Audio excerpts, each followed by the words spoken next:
Las estrategias gerenciales de empresas que nos inspiran en las voces de quienes las lideran. Clase Empresarial, programa de la Cámara de Comercio de Medellín para Antioquia. Es un gusto saludarlos. Gracias por acompañarnos, por aceptar esta invitación cotidiana de todos los días a través de los 95.9 Cámara FM y cada 8 días a través de este canal de YouTube, donde ustedes nos están viendo a cualquier hora y desde cualquier lugar. Hoy vamos a conversar de ingenieros, nos vamos a ir hacia el sector de la construcción, de la ingeniería vial, de la infraestructura vial de este país, con una empresa que está cumpliendo 55 años, Procopal S.A., y nuestra voz invitada de hoy es la de su gerente general, Juan Carlos López de Mesa, un hombre que ya lleva en esta compañía cerca de 14 años. Pero antes había sido presidente ejecutivo de una empresa de fumigación aérea, Calima Aviación, por cerca de 22 años estuvo allí en esta compañía. Así que es un gusto, Juan Carlos, qué gusto tenerte aquí en Clase Empresarial. No, gracias a ti por la invitación, Ignacio. Estamos felices de participar y de compartir los conocimientos que hemos logrado adquirir durante 40 años de profesionalismo. Yo me gradué en 1983. ¿Te graduaste de qué? De administrador de empresas. Yo soy administrador de empresas de la Universidad de Medellín. Tenemos un grupo de compañeros y estamos organizando pues la reunión, ya no es fiesta, ya a esta altura del campeonato no hay fiestas, para celebrar los 40 años de haber egresado.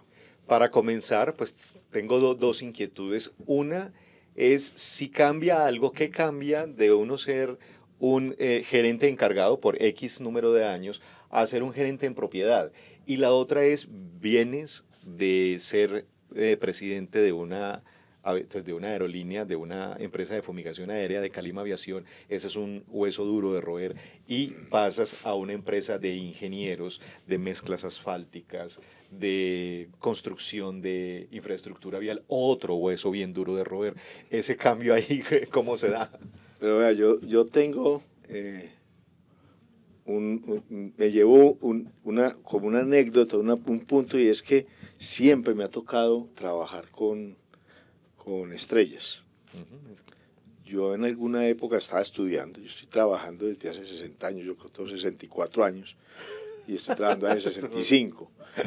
Entonces yo trabajé con una empresa de radio y fundamos una emisora que en su momento se llamó Júpiter FM, que ahora se llama, creo que es Olímpica. En 102.9. Sí, señor. Entonces nosotros fundamos 102.9 y yo era un cagón, estaba en la universidad, tenía 20 años, 22. Voy descubriendo esa voz. Y ahí conocí a Jairo Restrepo, que trabajaba con El Mundo.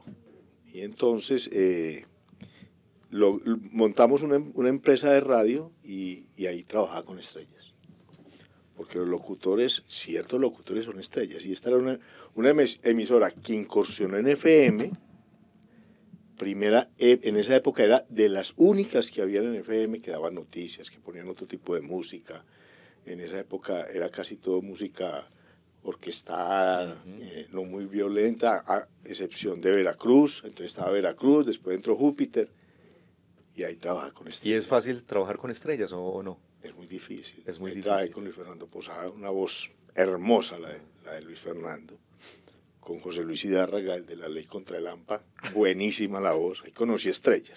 Lo que menos me imaginé al comenzar esta entrevista es que te fueras a ir por el lado de la radio porque no sabía ese antecedente tan especial. Sí, entonces ahí tuvimos radio, después pasé un momento muy corto por el Éxito y después del Éxito llegué a Calima S.A., una empresa de aviación. ¿Qué aprendí en Calima? Aparte de que todos son estrellas, porque los pilotos son otro mundo. Nobody's perfect except the captain. Eso. Nadie es perfecto excepto el capitán, dicen ellos. ¿Cómo le parece? Nosotros decíamos que habían 3 sexos en esa época, ya hay un montón, pero en esa época habían 3 sexos, hombre, mujer y piloto. Los tipos eran distintos. Entonces ahí también trabajé con estrellas. Ahí que aprendí de seguridad. Entonces yo tengo una escuela de seguridad muy grande. Y después pasé a Procopal S.A., donde también uno trabaja con estrellas, que son los ingenieros. Exactamente. Son estrellas. Y son si estamos hablando de plantas de extracción, de procesamiento y de comercialización de mezclas asfálticas y de materiales pétreos, pues la seguridad sí que es importante, ¿no? Sí, pero en las empresas de construcción no hay no hay ese ADN, en algunas partes llaman ADN, de la seguridad. Hemos tratado de enseñarles, de untarles ese ADN, así sea la fuerza, porque no es fácil. ¿Y han respondido o no? Yo creo que sí. Hemos venido transformando la compañía en ese sentido. Hemos hecho muchas cosas en eso. Yo entré a Procopal hace 14 años aproximadamente y allí empecé como subgerente administrativo y me encargué de todo el sistema de gestión y hemos hecho un montón de cosas a través del sistema de gestión. Nos comprometimos con eso, hacíamos cosas que en ese momento no se hacían, eran reuniones cada 8 días con el equipo administrativo mirando cómo íbamos, qué estábamos haciendo, cuáles eran los indicadores, por qué nos estaba haciendo, y empezamos a permear toda la compañía con indicadores que en ese momento manejábamos desde la sugerencia administrativa, y hemos ido logrando una transformación en ese sentido en la empresa. Juan Carlos, cuando uno dice que trabajan con materiales pétreos y con mezclas asfálticas, eso suena pesado, eso suena muy ingenieril. Cuéntanos, ponle rostro a eso. ¿Qué hacen ustedes? ¿Cuáles son los proyectos, por ejemplo, que tienen en ejecución? ¿Dónde puede uno ver materializado lo que hace Procopal? No, en muchas partes. Digamos. Procopal tiene, digamos, ha mantenido más bien 3 líneas que uno puede decir de trabajo. Una es la línea de materiales pétreos, de explotación de canteras. La otra es preparación o producción de mezclas asfálticas. Y la otra, pues todo el tema de la ingeniería civil como tal, que además participan un montón de ingenieros, no únicamente ingenieros civiles. Hay ingenieros ambientales, hay ingenieros de sistemas, hay ingenieros financieros, hay todo tipo de ingenierías que confluyen en la empresa. ¿Dónde vemos eso reflejado? En todas las vías. En todas las vías de Medellín, por donde usted pase, alguna cosa ha hecho Procopal en algún momento. La variante de Caldas, pues que es para salir hacia Cali, esa variante fue hecha por Procopal, esa doble calzada. Sí. Nosotros hicimos en Tricentenario, esa vía pues que ahora está horrible, pero cuando nosotros hicimos hace por ahí 8 o 10 años, ahí también estuvo Procopal. Entonces, donde mires vías, ahí hemos estado. Pues, desde el momento en que empieza tu gestión, un proyecto, 2, 3, con los que saques pecho frente a lo que he hecho por Procopal. No, yo creo que con todos. Eso, los ingenieros, y tienen algún grado de razón, dicen que los médicos crean vida y los ingenieros la mejoran. Entonces, tenemos el puente de la...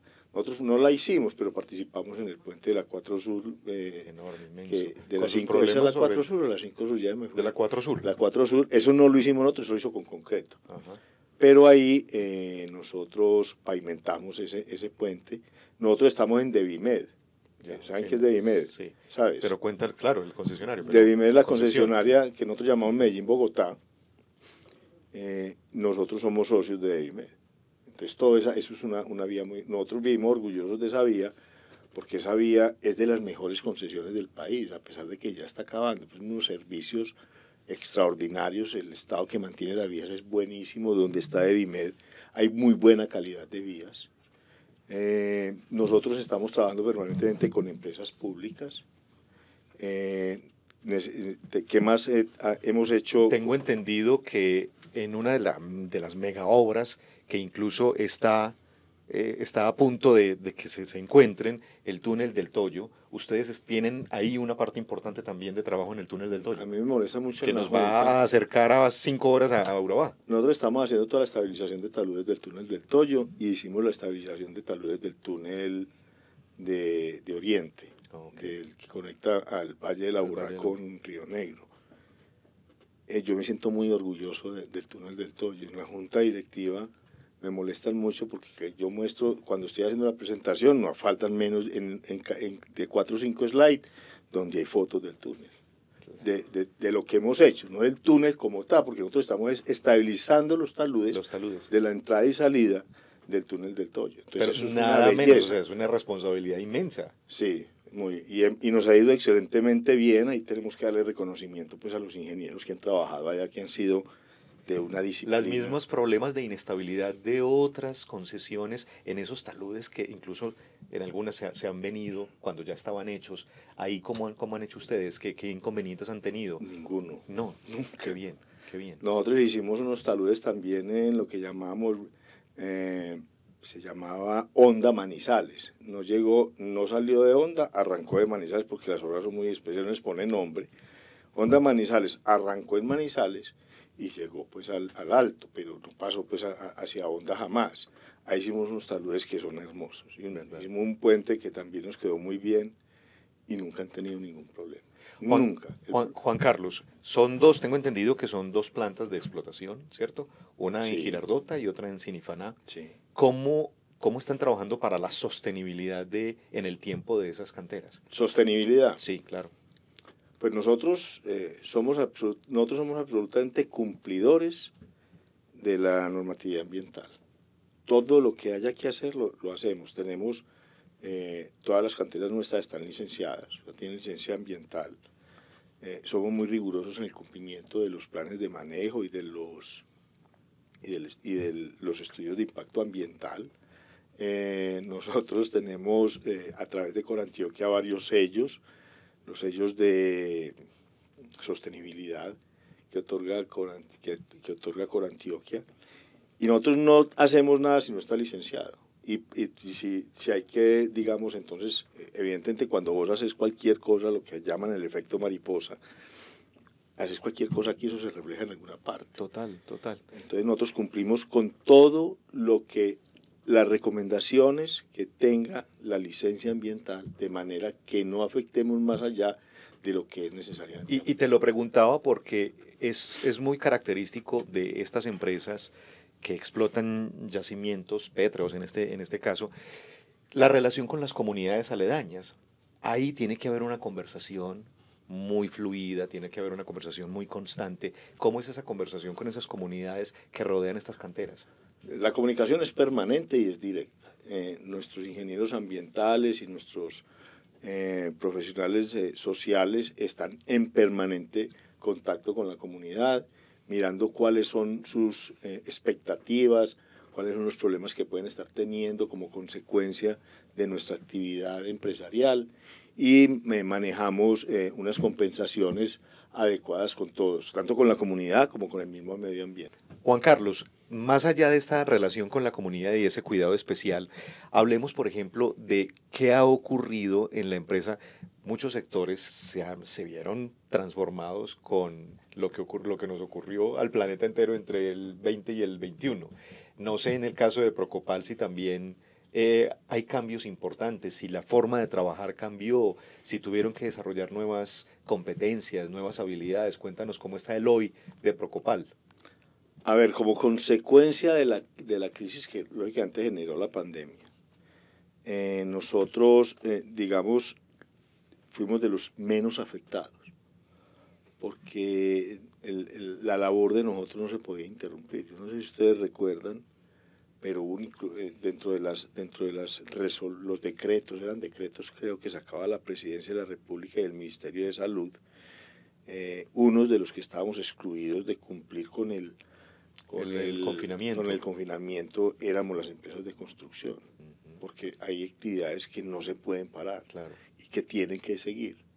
Entonces nosotros lo que hicimos fue aprender a vivir con el problema, a tomar las medidas, que hubo un montón de errores, porque yo recuerdo pues que nos hacían bañar, claro, que nos metían por unos túneles de quizás algunas medidas exageradas, pero un montón también, de cosas exageradas. Pero también el resultado no sabíamos, de la ignorancia. No sabíamos, nadie sabía, exacto, ni siquiera el sector salud sabía, claro. Entonces eso se probó de todo, eso claro, fue una labor de prueba y claro, error.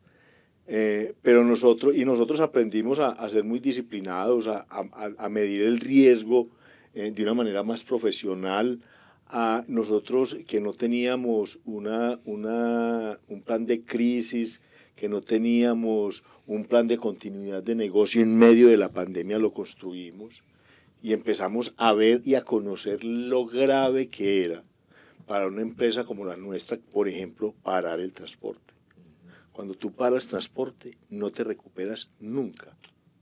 Por eso las empresas aéreas se vieron tan afectadas a nivel mundial y las marinas, porque es que eso, en lo que tiene que ver con transporte, jamás te recuperas. Pues mira, jamás te desatrasas. Tanto es que mira ya, por ejemplo, menos dos compañías de aviación en este momento en Colombia, país. Sí, menos dos, sumando menos dos, porque es que las consecuencias tenían que ser esas. Cuando tú paras un vehículo de esos, eso nunca vuelve a recuperarse. Los abuelos decían que mula amarrada no gana flete, y eso es absolutamente claro, eso es verdad. Si tú paras una tractomula, si tú paras un avión o si tú paras una doble troque, eso jamás se recupera, esa plata se perdió. Entonces, por ese lado, el parte es más o menos de tranquilidad. De nosotros, mucho aprendizaje, sí, pero finalmente el golpe no fue tan duro. No fue duro para nosotros como empresa. Y hemos venido, digamos que creciendo año a año de una manera exponencial importante. Entonces, digamos que en ese sentido no nos vimos muy afectados. Hoy, varios de los sectores económicos del país hablan mucho de la incertidumbre, sí, ¿cierto? Y de cómo gestionar, maniobrar en épocas así. En ese sentido, para Procopal, para todo este sector de la ingeniería civil, ¿cómo está el grado de incertidumbre? Total. La incertidumbre es total, los proyectos no salen, no se avanza en casi ninguno, no tenemos claro este año, pero ya el año entrante lo tenemos claro. Un horizonte a demasiado partir corto. de 1 de enero no tenemos nada claro. ¿Y entonces qué están? Nosotros estamos mirando para afuera. Estamos mirando para... ¿Hacia dónde? Estamos mirando a Estados Unidos, estamos mirando Centroamérica. ¿Y con qué líneas llegarían allá de negocios? Podríamos... en Estados Unidos estamos pensando de pronto en una planta de preparación de mezclas asfálticas, pero eso es apenas pues un preproyecto. Okay. Es una cosa que está en la mente. Y en Centroamérica sí nos interesa mucho construir vías. Estuvimos en Guatemala, hicimos alguna incursión en Guatemala, no hemos podido concretar nada. Hay algunos proyectos en Panamá. Tendría que hacerse de todas maneras con alianzas con empresas extranjeras de nuestra misma área, porque la verdad es que en Colombia la situación no está clara. Las regulaciones de cara a estas salidas posibles son complejas, es relativamente fácil exportar este tipo de servicios, o no, al menos en Latinoamérica. Exportar cualquier cosa es complicado, pero sí puede uno a través de alianzas llegar de una manera más sencilla, porque de todas maneras cuando uno sale del país no conoce con exactitud la normatividad de los otros países, y así uno considera que es más o menos similar, al menos conocer dónde es la oficina que tenés que hacer eso. Si no tenés una persona allá que te guíe, no lo vas a conseguir. Entonces es igualmente difícil, pero es la única alternativa que tenemos, porque la situación en Colombia es de una incertidumbre total. No hay ningún proyecto a largo plazo que uno pueda decir, por lo menos me va a presentar y voy a licitar para ganarme ese proyecto y tener sostenibilidad en el tiempo.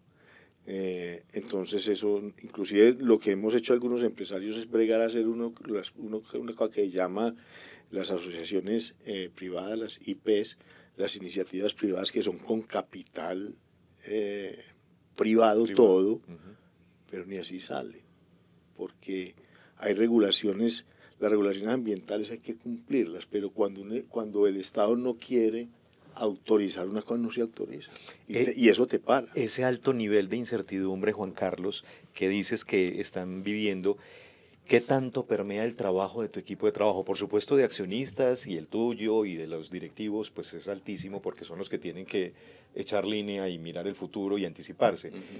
Hacia abajo, ¿cómo, o sea, se transmite esa incertidumbre? ¿La viven los demás empleados? ¿O cómo la tramitas? Pues digamos que lamentablemente de ahí hacia abajo la gente ve mucho el día y no digamos, no tiene una visión clara de lo que puede pasar en 2 o 3 años.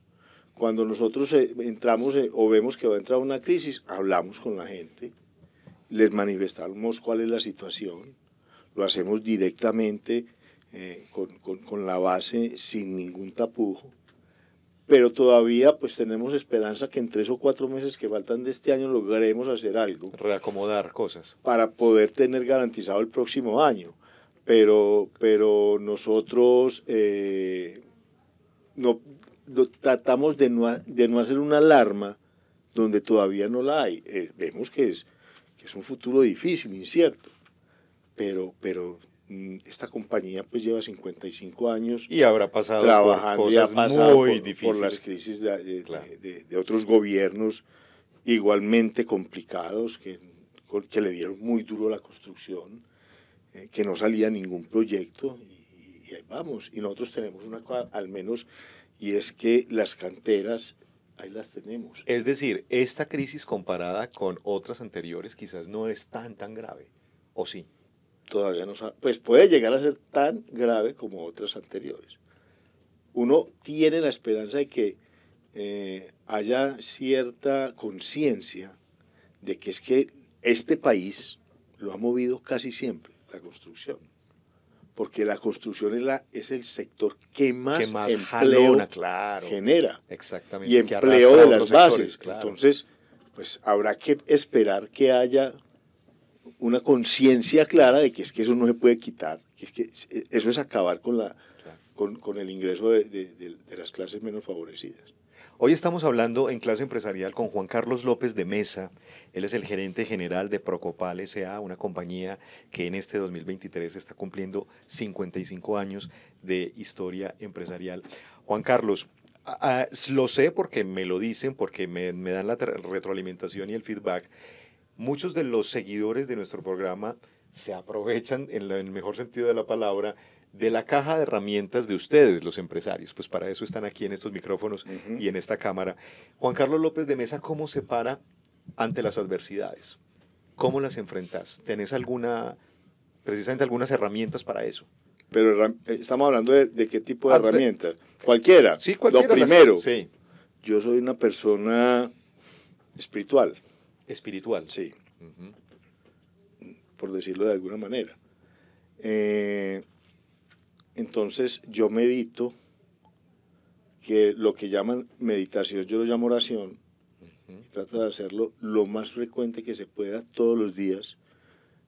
No, lo más frecuente que se pueda. O sea, es un rito permanente. Sí, a las 4:30 de la mañana. ¿A esa hora comienza tu día? A esa hora empieza mi día. Sí. Y empiezo primero a orar, y a través de la oración me vienen cuáles son los inconvenientes y me vienen cuáles son las soluciones. A partir de ahí yo llamo las cosas por su nombre. Reúno el equipo y le muestro al equipo cuáles son las situaciones que estamos viviendo y qué nos espera. Qué tan interesante eso de las cosas por su nombre, o sea, no doras la píldora. No doro la píldora. Que somos, a los veces colombianos somos muy... Soy fuerte para decir las cosas, y eso puede ser bueno o ser malo, pero yo soy directo. Entonces, y me parece que es bueno ser directo porque es una forma de llamar la atención y poner las cosas sobre la mesa y decir, esta es la situación, ¿cómo la vamos a resolver? Yo solo estoy convencido que no es capaz de resolver nada. Yo tengo un equipo de trabajo, y es el equipo de trabajo de nosotros, que trabaja como un equipo, con pasión, con amor. Nosotros pretendemos que la gente se quiera, que se quiera bien, que logramos, sin decir pues que no hay inconvenientes, plantear las soluciones y salir adelante. A veces el problema es que hay mucho que hacer y no tenemos con qué. Entonces es sentarnos y mirar y analizar cómo lo vamos a hacer. ¿Y cómo priorizas? ¿Cuál es como tu plan de vuelo para priorizar lo más importante? Lo más importante para mí, pues lógicamente es la gente, y no debe ser una frase de cajón. Nosotros queremos que la gente trabaje bajo las mejores condiciones. Miramos cuál es el problema más grande que tenemos y lo digamos en algunas cosas por el valor del problema, el costo del problema. ¿Cómo resuelvo un problema que me vale 50 o 60 mil millones de pesos? ¿Cuáles son? Y entonces miramos en un equipo de trabajo que llamamos equipo de dirección, miramos cómo podemos mejorar nuestro desempeño para que ese problema de ese valor lo resolvamos. ¿Qué más hacemos? Nosotros tenemos unas matrices de riesgo, nosotros trabajamos mucho con riesgo, entonces analizamos los riesgos de cada uno de los proyectos que tenemos en un momento determinado y vemos cuáles son las maneras de mitigar los resultados de si esos riesgos se nos materializan. Hay una cosa que estamos trabajando muy fuerte ahora y es trabajar con valores, volver a los valores. Tengo una alta preocupación porque la gente ha perdido los valores que teníamos nosotros antes. Incluso tengo entendido que uno de los valores en los que más están haciendo énfasis es en la lealtad. ¿Por qué en la lealtad? Hombre, porque es que la única forma de que la gente tenga derecho en el sentido de pertenencia, tenga compromiso, es si le enseñamos qué es ser leal, qué es un funcionario, un colaborador que es leal a su empresa. Entonces nosotros hicimos la selección de nuestros valores y la homologación y la definición de los valores a través de la gente. Dimos, estos son los valores que tenemos, escójanlos. Después de que ellos escogieron lealtad como uno de nuestros valores. Y después de eso dijimos, entonces defínalos. Y hicimos un convenio de esos valores, los definieron y definimos que la lealtad como tal es buscar que la empresa y nuestros compañeros tengan éxito a través de nuestro propio sacrificio, que esté por encima del interés el individual. Beneficio de todos por encima del interés individual. Eso me lleva a como a unas claves de negociación, obviamente. Decías muy al comienzo que estás acostumbrado a trabajar con celebridades y mencionabas que los ingenieros son unas estrellas, unas celebridades. Sí.